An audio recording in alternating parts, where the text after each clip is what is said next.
Level up your LA Kings experience with the new Vivid Seats Elite Seats. All the on-ice Kings action with even more exclusive access. Enjoy great seats to the game along with premier dining inside the Lexus Club with all-you-can-eat food and non-alcoholic beverages. Plus, get a free Team LA Kings item and parking with your purchase. Score your Vivid Seats Elite Seats tickets today and earn rewards on each purchase from the only ticket company that rewards you for buying. Experience it live with Vivid Seats, the official partner of the LA Kings. You're listening to an LA Kings podcast. For more episodes of this and every other Kings program, visit lakings.com/podcast.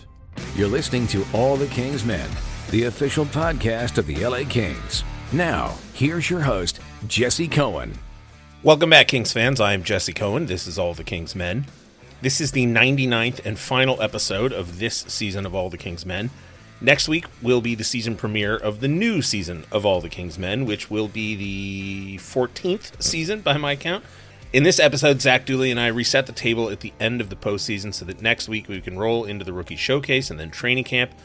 We're going to have some new programs for you to subscribe to this season. I'm excited for you to hear them.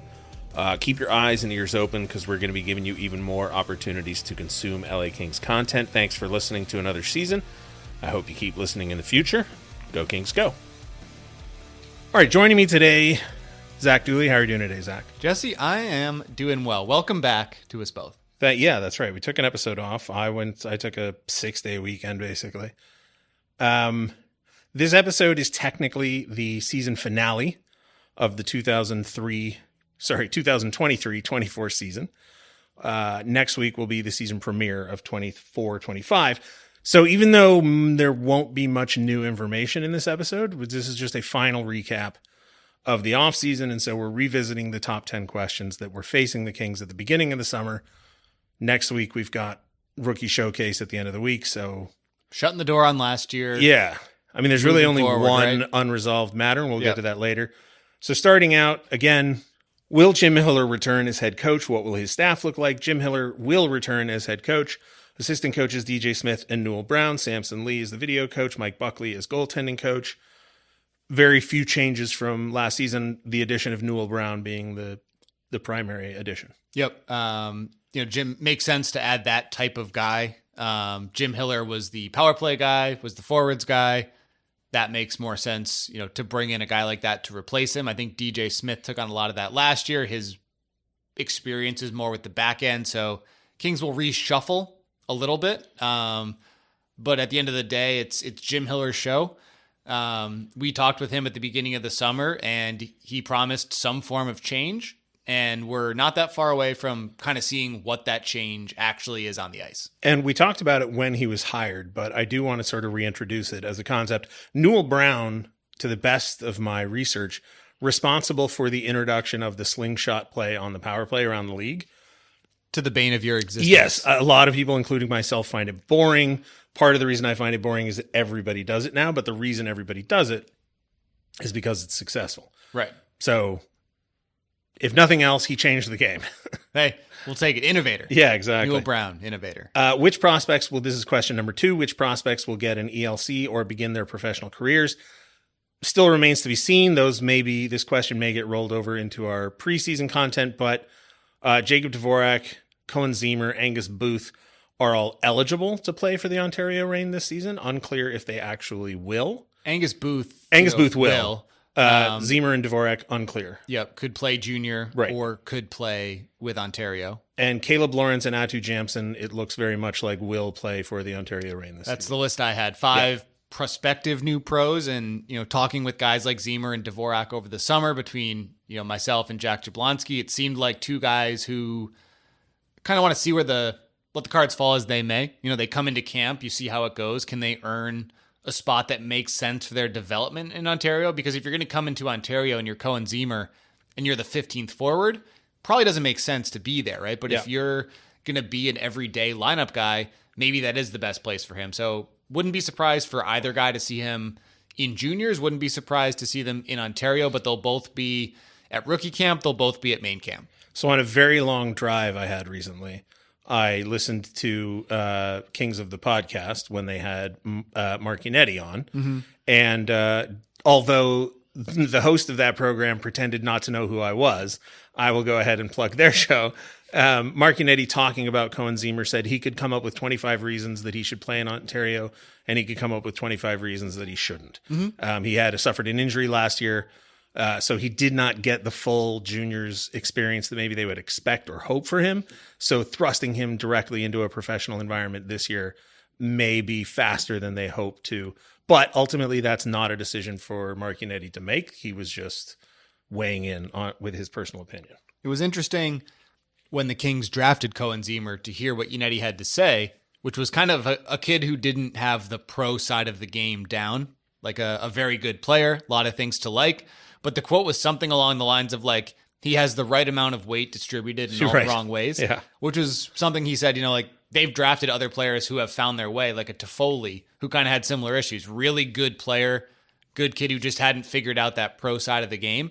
Not sure if he has between then and now. Obviously had the injury, so maybe hasn't had the reps that he did or would have liked to have had. So is he ready for the pro game? Not sure. If Yannetti is saying that, I mean, makes sense. You could see it either way, probably from what we just talked about, right? Is the role right for him there? Or is he better off playing as the lead dog in the WHL and then coming in a year later to begin his pro career? And his playing time in Ontario would be limited. I mean, most likely, right? I don't think there's even a guarantee he would get in every game. Totally. The Reign roster is packed with players. And veteran guys too, guys who aren't there to sit.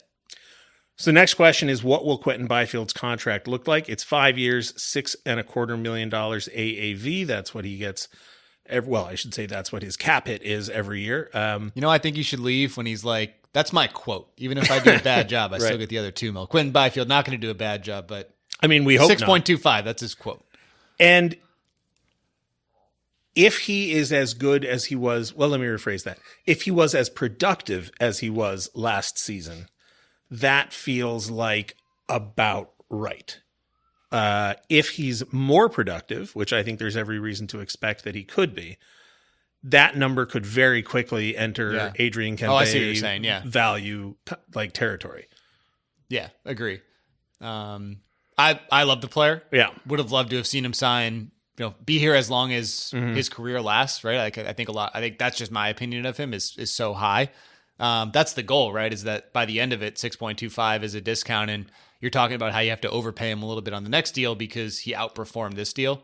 Hopefully he's impacting games even more than he did last year. Because I think the world of his upside and talent. I just think he's got all the pieces. And I mean, this is probably an unfair comparison, but Leon Draisaitl just signed a $14 million deal. At this point in their careers, I am comfortable saying, I'm not sure that I would agree, but I'm comfortable if somebody wants to tell me that one, Leon Draisaitl is worth two Quinton Byfields. Like, Leon Draisaitl's an incredible player. He puts up a ton of points. Game 7 of the Stanley Cup Final. But in very short order, I don't think it would be shocking at all to say two Quinton Byfields for one Leon Draisaitl. Get out of here. Like, hopefully, right? And that's the goal. Obviously. That's Leon Draisaitl, a top 5 player in the league. I don't think that's even really arguable, but the ceiling for Q, I think, is just so high. Agreed. Like, and I think we both agree on that. I think a lot of people do. Like, there just aren't very many guys who can move the way that he can and do the things he can do with the puck at his stature. So if he can pull it all together, especially if he can do it as a center, I think the impact that he can have is something beyond what he had last year. And that's pretty special because he was pretty impactful last year. And it's funny to me how quickly a young player stops being young. You know, there are some guys, you could keep talking about a prospect and you're going, oh, he's young. And we talk about players who were drafted 2 years before Quinton as still being young, right? I mean, I don't personally, because to me, they're not, right? Yeah. Like, people talk about the younger players in the lineup. They're talking about Turcotte and Thomas and Laferriere, and or Portillo, right, who's now 25. Yeah. And I do a little bit of an eye roll and I go like, well, I'm not sure that those are young guys anymore. They're not veterans. Two ways to look at it, right? Experience or age. And Quinton Byfield's 22. Yeah, like legitimately young. Yeah. He's like very young. Yeah, and he'll be 20. Like, this is not a thing where he'll turn 23 in the middle of the season. He just turned 22. So, yes, hopefully by the end of that contract, that'll be a complete and total bargain. Next question, will Arvidsson and or Matt Roy return? Simple answer is no. Matt Roy departs to the Washington Capitals. Victor Arvidsson to the Edmonton Oilers. Boo. Obviously, we like both of those players personally. We wish them the best, but professionally, I hope nothing but not winning the Stanley Cup. Personal success and not winning the Stanley Cup, right? I think we talked extensively about those two guys when we did our midseason update, right? And two guys we both liked personally and professionally, and you wish them all the best in their new homes. And not for nothing, I think Arvidsson will flourish in Edmonton.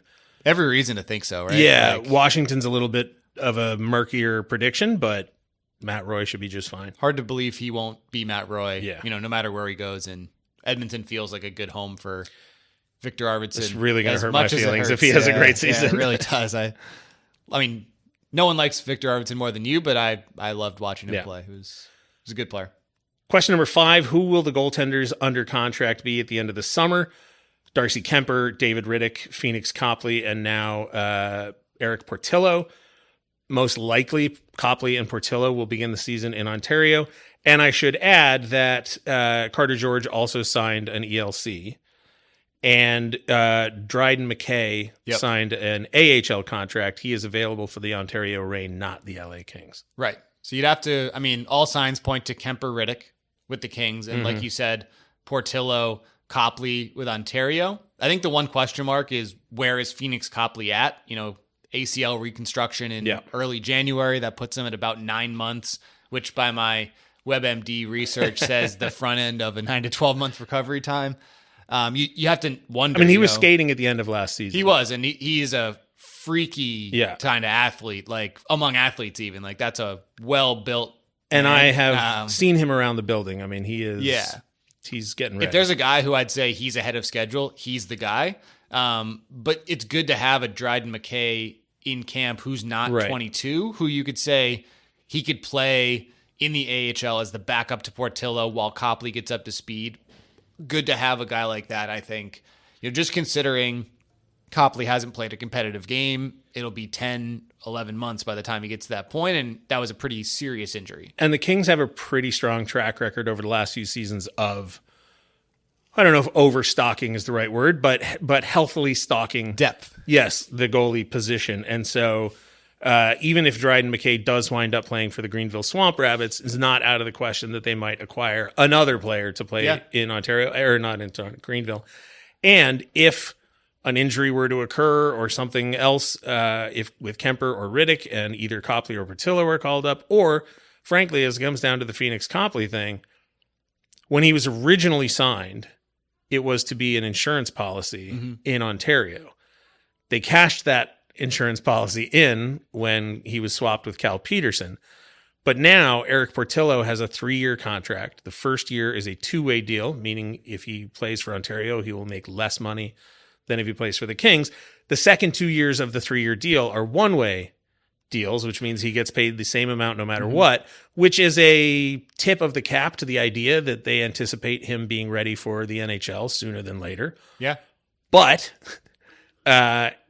who's the insurance policy this year? Is it Copley? And if so, you're going to want him playing more than a total backup role just to be fresh and ready and maybe getting himself in shape. Now, maybe not. Maybe Portillo, maybe it's his net and they'll work Copley in, and I don't know how the schedules work out with practice days and everything, but just something to keep an eye on. I would see Copley as the short-term insurance policy. Yeah. If a guy's out for a week, you want the veteran, right? Sure. And maybe if he's there, it's the long-term as well. But I think in a perfect world, the Kings would love to see Portillo challenging for an NHL job next year. I think he's probably that year away, right? Goalies take a little bit longer, only 1 pro year. But if it is a longer-term situation and he's carrying the net the way that he did the second half of last year, hard not to turn to a guy like that. And right? we saw this in previous years with Matt Villalta, where it was clearly, if you're just going exclusively by maximizing prospect potential futures, it would have been Villalta's net. Yep. But the Kings were more concerned with winning NHL games. And so whether it was Bucky Sparks, Garrett Sparks, forget his DJ Bucky name. Cheds. Bucky Cheds, yes. Whether it was Garrett Sparks or Grosnick or whoever it was, there were veteran goalies who got more playing time to keep them fresh. Something so anyway. to be said, though, right? Like, you need a guy who's been there, done that. and that is Copley, right? He's been For sure. the 3. He's been called up. He's been a 2. He's been a 1 for the Kings. So good guy to have. Hopefully all has gone well with his process. We all know how important he was to that team 2 years ago. So hope to see him back and hope to see him complimenting Eric Portillo well to start the year. Yeah. Question number 6, who from the fourth line will return? It's Trevor Lewis and only Trevor Lewis. Carl Grundstrom off to, where did we send him? San Jose. Thank you, San Jose, for Kyle Burroughs, and Blake Lizotte signing with the Pittsburgh Penguins. Same situation with Grundstrom and Lizotte. We wish them all the best, but not winning a Stanley Cup at the expense of the LA Kings. I mean, if Pittsburgh goes on to win one, then, so be it. Two good soldiers, right? Yeah, I mean, absolutely. Blake Lizotte, the definition of it, came in 0 expectations, and to do what he did, played 1 AHL game in his career, to be an NHLer for as long as he was. That's a guy who you really want to see succeed just because of what he's put in. And I hope it's an opportunity for Grunny to just be a full-time guy. I feel like he never could quite grasp on to like that third line role that is probably within his skill set. Maybe a team like San Jose where the expectations are lower, the team is further back in its process. Like, I don't know, maybe that's a good fit for him, and hope he does well and doesn't go full Tonka mode against the LA Kings in their Yeah, head-to-head exactly. meetings. I still have nightmares of Martin Jones turning into the greatest goalie in the world when he played the LA His Kings. 9.7 save percentage against the LA Kings Ridiculous. during that COVID year. Next question. We're going to probably circle back to this one, but which RFA prospects will be qualified? So far, Akil Thomas, Alex Turcotte, Andre Lee, Taylor Ward, Joe Hicketts, Tyler Madden, Samuel Fagemo, Quinton Byfield, Jordan Spence, and Eric Portillo were all extended. Yep. We'll get to the one player who has not yet signed a contract at the end, but I mean, that's everybody, right? When you bring back who you want to bring back, and obviously Jordan Spence and Quinton Byfield were incredibly important. Eric Portillo cements his path moving forward. Yep. Unclear what the future holds for Samuel Fagemo in the short term and the long term. Hicketts and Madden and Ward and Lee, frankly, for this year, probably depth signings for Ontario. And Turcotte and Thomas are going to get a chance to show what they can do in the NHL. Yeah. And, the guy most in the middle, like you said, is probably Sammy. Yeah. Guy who should have every opportunity to make the big club out of camp. And hopefully he can take it because there's something there. He can shoot the puck. You don't score that many goals in the AHL by accident. So I think the Kings looking for some younger players to not only make the team, but to become more than just a part-time player. And there's going to be an opportunity for a few different guys to be able to do that on that list you just mentioned. It's a funny thing, this industry, because there are times where, and it happens behind the scenes as well, not just players on the ice, coaching staff, strength and development. We had a conversation earlier today about, potential hires in different departments. There are times where you may be the victim of math. Yeah. Right. And we saw it with whether it was Carl Grundstrom or Sean Dursey, whatever it is. There are times in professional sports where it's not your turn because there's only so many opportunities and there are more people than can have every opportunity. Mm-hmm. But if you can stomach that, and if you can keep your head up and continue moving forward and keeping your feet moving, when the math sorts itself out, you have an opportunity. And to me, that's Samuel Fagemo this year. He's already been the victim of math in previous years. Last year, he was claimed off of waivers twice. The Kings were fortunate enough to retain him. This year, he could be the 13th forward. Mm-hmm. If he has an incredible camp, he could be one of the top 12. He could be one of the top 9, depending on how things break. He could also be playing in Ontario to start the season. It just sort of depends on how things fall into place. I think you're right. And at some point, he has to not be the victim of math because he's claimed what he can do, right? Like Alex Laferriere should have been a victim of math, but wasn't, right? Like he forced his way into the mix. Well, but this is what I mean. Like Victor Arvidsson was LTIR. Right. And so all of a sudden the math broke Laferriere's way. And because he kept his feet moving, because he was, he didn't get caught up in the, oh, woe is me of it. He had his opportunity and he took it. He did, and hasn't looked back. And now you're looking at a guy who is looked at as the top option to start on the first line. Yep. And, there are going to be opportunities for Thomas, Turcotte, Fagemo, Laferriere again to elevate their status. And I think Sammy Fagemo is capable of doing that. And I'd love to see him do it because he's put the time in Ontario. He's gone through it. He's been on the wrong side of the math. And this is that year, right? Like, it's time for him to take that step forward. And it'd be real good for the Kings if he's able to do that. And they obviously like him, right? Yeah. When Nashville claimed him off of waivers, they could have walked. They brought him back. Then this summer, they didn't offer qualifying offers to everybody. They could have walked away. They did not. They brought him back. So, I mean, there's obviously an investment and an interest in him developing into the kind of player that they drafted him to be. He's a second-round pick. Yep. Everybody knows about the offensive potential. And frankly, the one thing that I really like about Fagemo, that I've always liked about Fagemo, is if you watch them do drills or practices or whatever, he's so emotionally invested in the little games they play. I'm just speculating at this point, but I mean, I feel like that attitude is part of what has kept him amenable to working so hard to get a spot. And not for nothing, he grew up with Eric Portillo. So, and is in an organization that's had a lot of, Swedish players, yes, right? yes, yeah. Probably made the environment, pretty welcoming and comfortable. Yeah. Next question was, will there be any trades? We're going to go backwards on this one. Yeah, there was a couple trades. 2 draft picks for Tanner Jeannot during the draft. That caught, I think, most of us by surprise. Jeannot is in the final year of his contract. He got a very big contract and was moved for a lot of picks based on one strong year. Because he's got 1 year left and it's not a huge number, I feel like the expectations and pressure on him are fairly low here in LA. I mean, he's not going to be expected to fill a role that he was expected in year 2 in Nashville. I think when you're traded for 5 picks and a former first-round pick prospect, the expectations are very, very high, and he didn't meet them in Tampa Bay.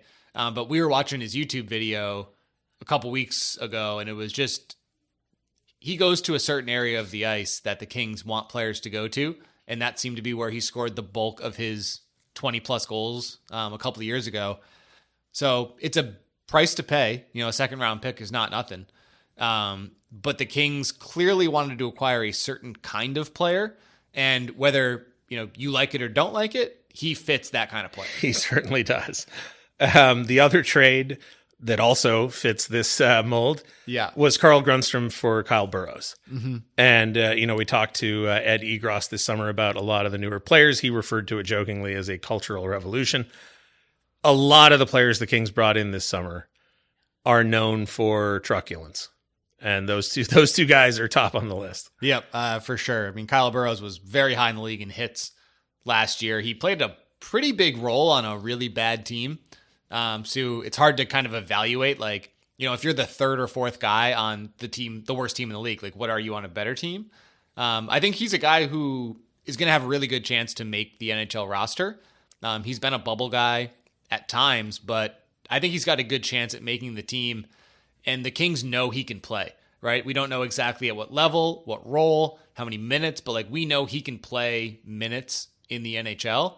And when you look at working younger, quote unquote younger, to use your evaluation, players onto the fourth line, it made a guy like Carl Grundstrom expendable from that standpoint. And to bring in a defenseman of a similar caliber who can fill in, perfectly fine swap for me. And then, of course, the big trade was Pierre-Luc Dubois for Darcy Kuemper. Frankly, I'm still not sure I believe it. But we get Darcy Kuemper back in LA, his second tour of duty with the LA Kings. Yep. And, look, the Kings felt they had to get out of that deal. Yeah. Right? They had to get out of that contract, and they found a way to do it. And similar to a lot of similarities between Cam Talbot coming in and Darcy Kuemper coming in, a pretty solid track record, but the most recent season was not good. Very similar profiles between the two of them. I did a comparison on the website, and it's actually shockingly similar, how solid these guys were for 3 to 5 years, and then how below their career averages were the year before they came in. So Talbot bounced back. Kings are counting on Kuemper to do the same, and got out of a contract that they felt they had to move on from. And so I had a conversation with Ted Sobel recently, and we were talking about the salary cap. And one of the things I said was, it's been 20 years, basically, of having the salary cap. And most sports have one. I think baseball doesn't. Yep. But the NFL and the NBA, to the best of my knowledge, do. It's a reality of being a sports fan. And yet, I don't think people really have maybe they're not meant to wrap their mind around the impact, the very real, tangible impact the salary cap has on roster construction. Because a player like Kuemper at 500% of Talbot's salary will not deliver 500% better results. However, that's not how you evaluate a team, right? The price tag of the team is the price tag of the team. Yeah. And you want this year's price tag to out-deliver the value of last year's price tag. Right. And so signing a guy like Quinton Byfield to a 6.25, obviously it's more than he was making last year, but you hope that that as he progresses, he delivers more value. You know that Adrian Kempe is going to deliver value on his contract. If Kevin Fiala, increases his point total by 20, 30 points, if Brant Clark becomes the player, you have, if Akil Thomas, you have these young guys. If you have players on your roster delivering value, then you have the addition by subtraction element of the PLG contract that they felt they had to get rid of. And I agree. We'll leave it at that. Then at the end of the season, you hope that the sum value of the contracts is better than it was previously. Look, if Darcy Kuemper stops the puck at the rate he's done throughout his career, don't really care what his cap hit is, because that's a top third of the league goalie, and I think we'd all be perfectly happy with that. And Kuemper and Rittich combined is 6 still and probably change. On the lower. It's less than league, Quick right? and Peterson were 2 years ago. Yeah, I mean the Kings were 31st in goalie salary last year. I bet they're still in the 20s. Right, and they added a guy who's making in the mid fives. So there were more trades than I thought there would be, and bigger impact trades. Next question was, what will the LA Kings draft haul look like? They went in with 4 picks. They came out with 4 picks, but they got Jeannot, and they moved way up in the second round. They draft Liam Greentree, Carter George, Jared Woolley, and Jay Reeder. It's funny. We still have Fagemo, Turcotte, Thomas, Byfield, Kaleb Lawrence. Like, there are still tons of forwards in the LA Kings prospect ranks. I don't know if you want to qualify some of them as prospects still, but somehow to me, Liam Greentree, because we didn't have a first round pick for 2 years, somehow he moves into this weird rarefied air in my mind of like, oh, that's the kid we took in the first round. Well, it has been, Brant Clark was the most recent first round pick, and he's verging on graduate status. The Kings had so many picks for so many years that the pool was so deep that you're looking and it's like the 15th, 20th ranked guy is still like a prospect that would be very high in most other teams. Those guys have been traded. They've graduated. They haven't worked out. Some of them have, some of them haven't. Like, the pool thinned out for sure. It's got some pieces like you mentioned, but they're at different stages. So to add an 18-year-old kid with that kind of upside, the Kings just haven't had the chance to do that over the last few years. It was really exciting to be there and to be a part of the first round instead of sitting there like twiddling my thumbs. Right. To be like, oh, this is an impact player who the Kings got and brought into the organization. Like, that was exciting. And I feel like we almost view him at this super high tier because we haven't had anyone like Liam Greentree in the system in a long time. Well, so that's the fascinating thing is like Byfield was an OHL player, same as Liam Greentree, but it was the pandemic. We didn't get to see him. Yeah. And also second overall, there's not much mystery there. He's very, very good. It was like his floor at that draft was 3. Yeah. Like he was going 1, 2, or 3. So there's no mystery. There's no story there. Rasmus Kupari, Finnish. We probably never really got to see him play. I'm trying to think of other players. Brant Clark was missed his whole, draft year. So Liam Greentree, we got to see him. We got to meet him. He's big. He's OHL. So there's mystery may not be the right word, but there's a story to follow there, and that's fun for prospects. Last question, although we are going to circle back to number 7. Last question was, will the Kings sign any UFAs from outside the organization? Boy, did they. Every year that every team signs somebody, a handful of guys to fill out their ranks. From the bottom, Jones and Walsh, who are defensemen, Studnicka, Malott, and Gaudin, who are forwards that will probably start in Ontario, but will have an opportunity to fight. If they come in and have just an unbelievable camp. There's a chance, yeah. They all have NHL experience. And, of course, Warren Fogle and Joel Edmondson, who are signed to fill very specific roles on the LA Kings. I wouldn't be surprised if Gaudin, Malott, Studnicka, Walsh, and Jones spend the entire season in Ontario. I wouldn't be surprised if any of them spend a significant amount of time in LA because of injury or a strong camp or whatever it is. Yeah, I mean, you'll have to have those kinds of guys, especially when you graduate Turcotte, Thomas, Clark, and Fagemo, because those were those guys, right? Yep. Those were the guys at the top end of the AHL. You need guys who can be top 6 AHL players, top 4 AHL players, who can be depth guys in a pinch. I think Jones and Studnicka specifically, Jones almost 250 NHL games. Studnicka's like 100, 150. Like, those guys have played in the league. So you add guys like that who could fill in a pinch. The other 3 guys have all played in the league. They're not going to look out of place. I think it makes a lot of sense. And you see guys of that ilk signed by every team every single year because that is a role that has to be filled. And, we've been talking to a lot of the guys from the 2014 Stanley Cup winning team over the last week or so. I was lucky enough to attend the reunion and talk to some of them. And, that team in 2014, if I told you, or if I asked you, how many games did Matt Fratton play that year? Right? Like, I think most people would be forgiven for, no offense to Matt Fratton, but not remembering that Matt Fratton was on that team. He played 40 games. Yeah. Daniel Carcillo played 26 games. Lyndon Vey played 18 games. Even look at like a Jeff Schultz, right? Yeah, well, absolutely. In the playoffs, that dude stepped in and played a number of games that who would have thought, right? Like, Robin Regeer played 79 games in the regular season. I think he only played 8 games in the playoffs because he got hurt. But, like, you need depth, and even though you may not remember the Glenn Gaudins, of the world, you may need them. I mean, look at the 21-22 Kings. There was a time when Christian Wolanin, right, Austin Strand, Jacob Moverara, all guys who did not play in the playoffs that year, played regular season games when the Kings needed them because there was a crisis on the back end. And it wasn't the prettiest time of Kings hockey, but they won enough games with a very makeshift defense to make the playoffs, and those guys stepped up and filled holes in the lineup. And Warren Fogle and Joel Edmondson, Warren Fogle's the one big name acquired in the offseason that doesn't immediately equate to truculence. So it'll be very curious to see where he winds up playing, what kind of chemistry he develops with the players that he plays with. I know the expectation is Fiala, Byfield, and Fogle. Yeah. It has been my experience in life that expectation rarely plays out exactly the way you want it to.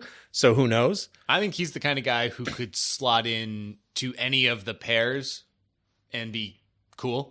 He could go Kopitar Kempe, he could go Dano Moore, he could go Byfield Fiala, and he probably fits in. And then the real question is, will Edmondson start the season playing with Spence or with Clark? Right. One of the two for sure. And which way they shake out. My assumption would probably be Clark, but I mean, he was brought in for a purpose, right? Yeah. But he's another guy where, like, just his own recent history, expecting him to play 82 games may be optimistic, but he's here to play a role and he'll do it. I think he embraces a certain style of play. Yes. And part of what he embraces when I talked to him was being that older, reliable guy for a younger player. And not everybody, I think, does embrace that mentor type thing on the ice. Like, a lot of guys can do it off the ice, but on the ice, there is something to be said for someone who's been around the block. Even if you say, hey, the Kings gave out a year too many or a million too many, like, they saw this guy specifically to be someone who can help make a younger player better. And like he told me, he likes playing in the playoffs because they don't call cross checks nearly as often. Right. So he could play his style of game to its fullest. Yeah. And if you're going to, I don't have a better metaphor than this. If you're going to burn the candle at both ends, if you're going to try to rely heavily on veterans nearing the end of their career and Yeah. young players like Quinton Byfield, you're going to need to find players who bring an additive element to the roster. Definitely. You're going to need to find guys who make your players better, because you haven't gone all in one way or the other. You're sort of trying to, eat the hot dog from both ends. So hopefully he fulfills that role as well as the on ice role. I don't think we can sit here and say we know that the plan will work, but I think we can sit here and say that it's clear what the plan is For this year, yeah. for this year. Yeah. Like, something to be said for that, as, you might not like it, you might have preferred another way, but the team saw it not work and said, we're going to do something different because we believe that can make it work. And in the front office's defense, or not, I suppose, if you want to look at it that way, I had said for a couple years leading into last season, this will be the most important offseason in, 10 years, 20 years, whatever. Been hearing that for Yeah. Well, last season was it. And last season. last summer Yeah. when they traded the pieces they did to acquire Yeah. Pierre-Luc Dubois and gave him the contract they did. That was the culmination of a very specific storyline. And it didn't work the way that it was anticipated. And so now you're sort of, I'm not sure that there is a perfect option in the summer of 2024. It's very easy for somebody to say, well, trade everything that isn't nailed down, or, give up on the youth and bring in as many veterans as you can, to take one extreme or the other. But it's just not realistic. And so you have to, like I said, you have to try and find value wherever you can. And if that is in bringing a guy like Tanner Jeannot, who will, as although the Steve Dangle show was talking about Joel Edmondson, if it's bringing in guys like Edmondson and Jeannot who will make your opponents think twice, then if that's where you feel you have to do it, then that's where you feel, then that's what you do. Totally. So now we're going to circle back to the one name that we did not mention. Which RFA prospects will be qualified? I had hoped that this would have been resolved by the time we're recording this, but it's not, and I'm not going to push this back anymore. And that's Arthur Kaliyev. Yep. Presently does not have a contract. Because he has not yet been traded, I'm prepared to assume, and again, there's no actual knowledge going into this, this is just my assumption, I'm going to assume that the organization values him more than nothing. Yeah. Right? Because you can trade a guy for future prospects or a conditional pick. There was multiple opportunities for the Kings to waive or not qualify him, and they chose to do the opposite of that 3 times. So clearly they do feel that he is a player who carries value to them or to somebody else. Having said that, there's obviously a miscommunication on what that value is, or even if the perceived value is agreed upon, what the path moving forward is to resolve that. Now, that doesn't mean that they won't come to an answer, because, I mentioned Fagemo potentially being a victim of the math. Arthur Kaliyev will heavily influence the roster math. If there's 24 names when you put Kaliyev in the equation, right? And it's hard to know exactly where he lands because he is not signed. So something has to give one way or the other. He would have to sign a deal to come in. I just want to clarify real quick. The 24 names includes England and Burroughs. Correct. 8 defensemen. It would be 14 yes, forwards. Thank you. Yeah. Not to mention, the other guys we've talked about who are, on the bubble as well, a Mo Verara, a Jones. But no matter if you're one for oneing some of those guys in, it's 24, right? Yeah. Like someone who you would expect to be on the NHL roster can't be if there's no injuries and if Arthur Kaliyev signs and comes to camp. Yeah. Which is an option. It's not, there's nothing to suggest that he could at any point just decide to sign his qualifying offer. I don't believe he can. I think that expired. Oh, okay. But he could sign a contract with the LA Kings of some level, he could do right? what Bjornfoot did, was it last year or 2 years ago, sign a deal lower than his qualifying offer for league minimum. Correct. But, obviously his agent would have to negotiate that. But but it has to be resolved. Yeah. I guess technically it doesn't. He could hold out, which would also be a resolution. Yes. Like something not ideal for him. Something has to give. Yeah, you'd think. And we don't know. Yeah. Unfortunately, like there's it's a lot of ways. There's a lot of ways we could go. It's It's like the season just ended on a cliffhanger. Now I got to wait 2 weeks for season 4. Like I said, I was hoping to have this resolved by rookie camp because once the rookie showcase begins next week, that's the end of, we don't have anything to talk about. Totally. Right. Results will start coming in on Friday. Game results, right? There'll be games played Friday, Saturday, Monday. Yeah.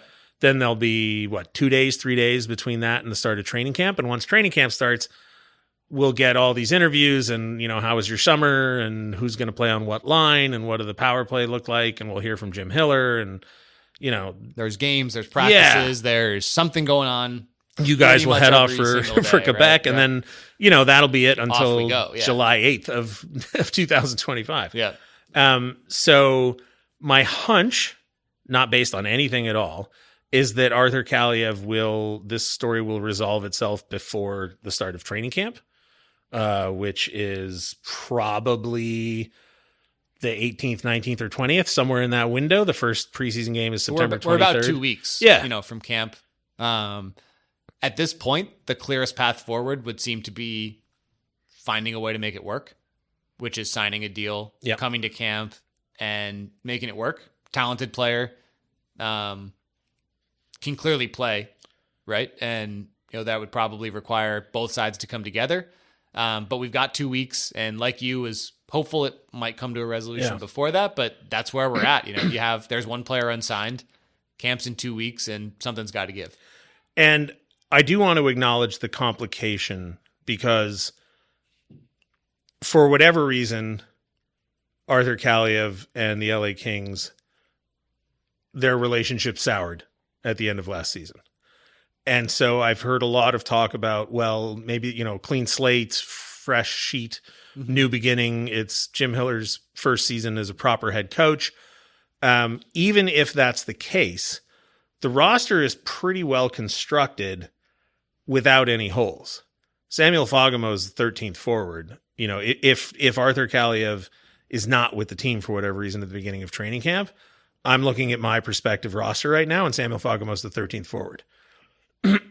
Finding a spot for Fagemo or Kaliyev in the top 12, barring an injury, it's tough. Or the top 11. Yeah. Depending it's really on how the tough. Kings line up. Like, you look at the rate and the success they had 11-7 last year. I think they lost once in regulation in 15 games. Could be one less spot some nights than you think, too. So becomes even harder. But I've got, and correct me if you have it differently, I've got Laferriere, Kopitar, Kuemper, Moore, Deneau, Jeannot, Fiala, Byfield, Fogle, Thomas, Turcotte, Lewis, and Fagemo. Mm-hmm. It's tough to crack that group. Especially when all of those players minus Laferriere, including Laferriere, need waivers to be assigned to Ontario. So if there is someone who comes into that group, someone else not only has to go, but has to be exposed to another team for free. Yeah. So that complicates it even further. And that's not even getting into how many defensemen are you going to carry. And, right. Jim Hiller likes to do wacky things. And, I know it's a first free season for him, but I don't imagine that the Kings are interested in missing the playoffs this year. I don't think they are. So the idea that somehow the pressure that was on him in the final 34 games of last year is somehow not on him in the first 20 games of this season, I don't know. I struggle to believe that. Partially because, and I was talking to somebody about this the other day, the stat that if you're not in a playoff spot by Thanksgiving, you're whatever percent. 12 out of 16. Right? Yeah, so get off to a hot start. Yeah. And the Kings have a lot of things, a lot of challenges. New goalie, new coach, new assistant coach, lots of new players, lots of road games early.